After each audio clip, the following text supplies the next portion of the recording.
चलो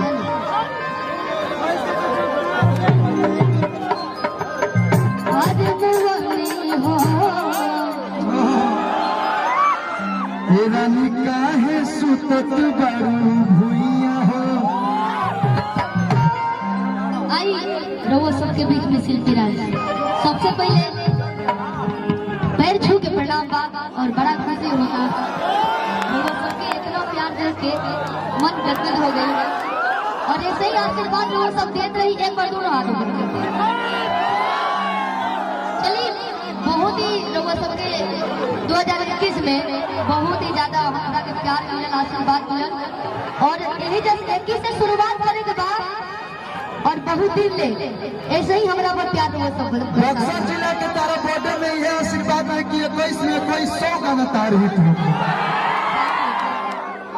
बड़ी रंगदार जिला है, बड़ी गायकी सुनवैया ही जिला है। आओ आप एगो गाना गा दिया जो दिन बड़ी दिन से भाई लोग आवत तो कल मुनी हो ऐसे ही हाथ ऊपर कर दो भैया, हाथ ऊपर कर दो।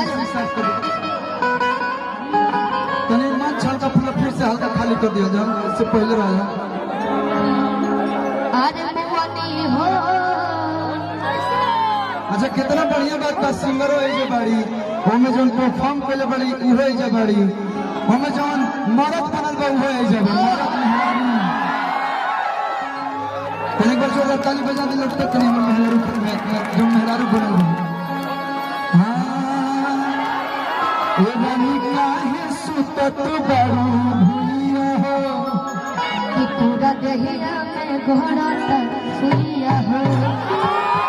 मुतला हर भोजपुरिया मरद से मरद से मरद से अरे देवरू हो डर लगे अच्छा रंग से। अच्छा होली गा दिया जाए, लेकिन आई होली के मौसम में कहे के बा ओके ये भौजी